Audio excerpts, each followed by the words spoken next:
In this video we look at what's meant by the Shamrock Organisation. Charles Handy introduced the model, the Shamrock Organisation, in 1989.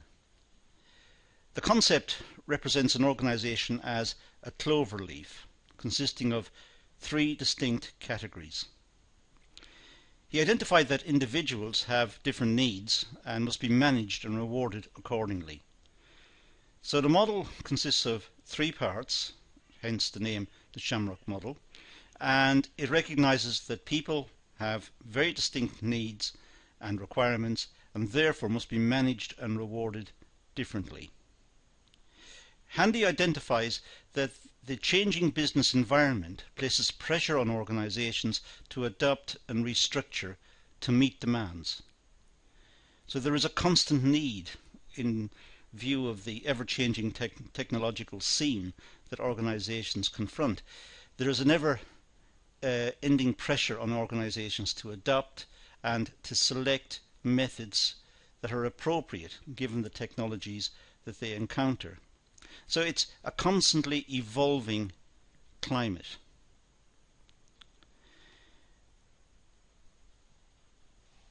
The model looks at how organizations have changed over, say, the last 20 or 30 years, and how the changing nature of work has influenced organizational structures.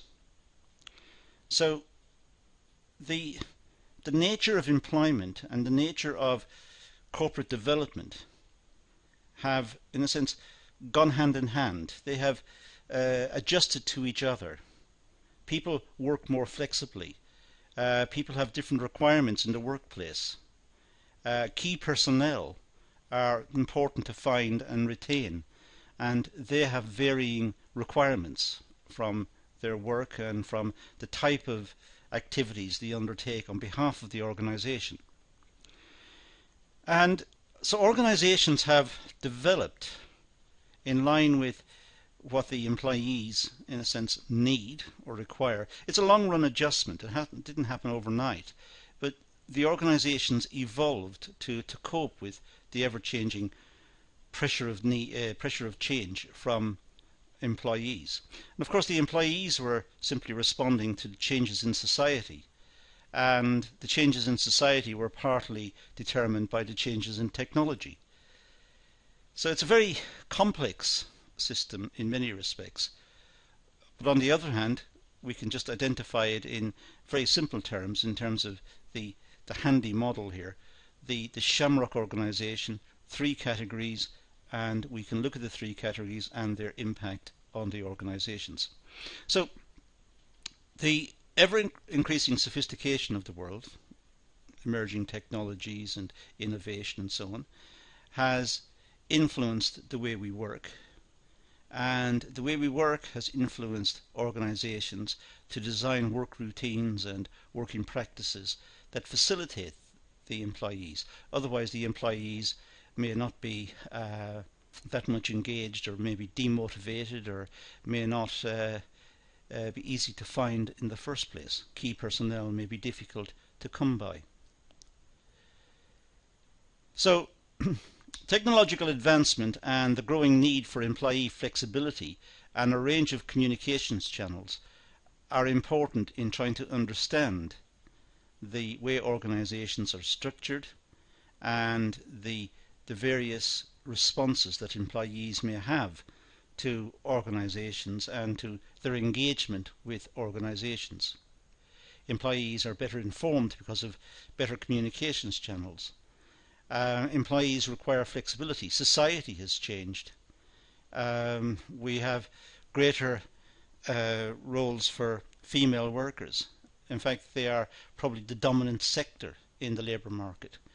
A lot of female students come through universities with high skill levels, the type of people that are required for industry and commerce.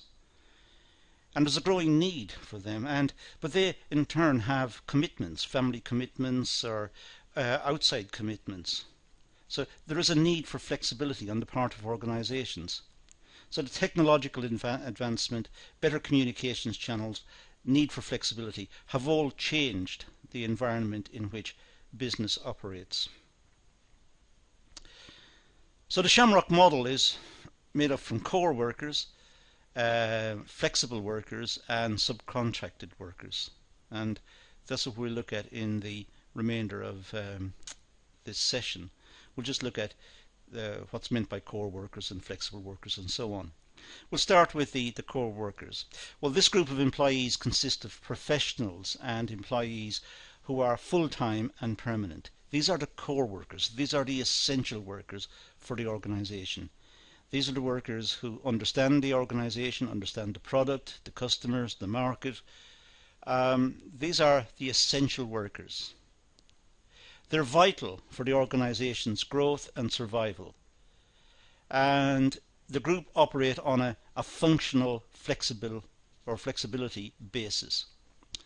So they tend to work within functions. They could have an expertise in marketing or in production or distribution or administration or whatever, but they have got particular roles, generally speaking.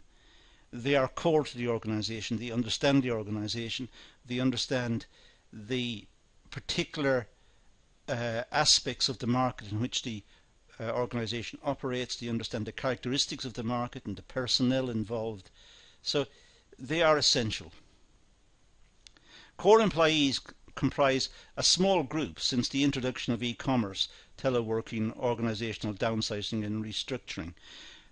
There has been a trend within organisations to reduce the core workforce because of the impact of different ways of trading, e-commerce, as I said, or teleworking.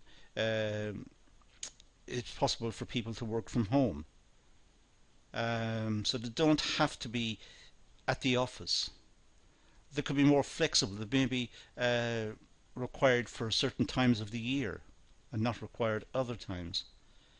And organisations have tended to downsize and outsource a lot of functions. And as the outsourcing has taken place, there is less need for core workers to deal with those functions. They have been outsourced. So there has been a very dramatic restructuring of industry, which has meant smaller core workers. The ones who have remained are the absolute essential workers. These are the ones that cannot be let go or cannot be done without. These are important workers. Flexible workers, well, this group of employees consists of temporary, part-time staff working on a contractual seasonal basis. They're flexible. They may come and go. Sometimes, depending on the location of the company, the flexible workers will have experience of working for that company in the past. So they'll have some prior knowledge of the product, the market and the routines of the business. But by and large, they are employed on a flexible basis. They may be employed during peak season for demand, perhaps coming up to Christmas or the holiday season, or they may be recruited on a temporary basis. They're flexible. They're vital for an organisation as they can be employed as and when required.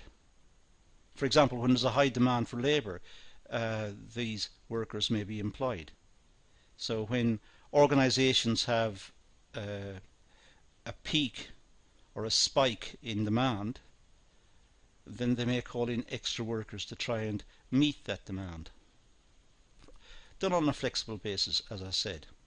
They are employed short term and usually paid on an hourly basis. They are considered flexible because they offer a range of skills. Because they're employed from time to time, the company can look for people with particular skills. And as I said, depending on the location of the company, if the company's in a small town and has recruited part-time workers in the past, more flexible workers in the past, it may recruit the same people again when it requires them, and those workers will have some knowledge of the business, some knowledge of the processes and the technical requirements of the job. They will be, in a sense, part acculturated before they arrive. Subcontractors, well, this group consists of external agencies, freelance workers, subcontractors and consultants. Generally speaking, they offer specialist skills and expertise external to daily work activities. The subcontractors are normally specialist accountants or solicitors or advertising or marketing personnel, consultants perhaps, who come in and look at the organisation and give expert opinion and suggestions. These are, generally speaking, very professional outside agencies who are brought into the organisation from time to time to give expert opinion about some aspect of the work, the product, the organisation of the business, and so on. The group are mainly self-employed and outsourced to take part in project work or tasks for the organisation. Often accountants work for themselves, or they work in small practices. They have small accountancy offices and they work from there. It may be, of course, that the company employ accountants from some of the larger firms.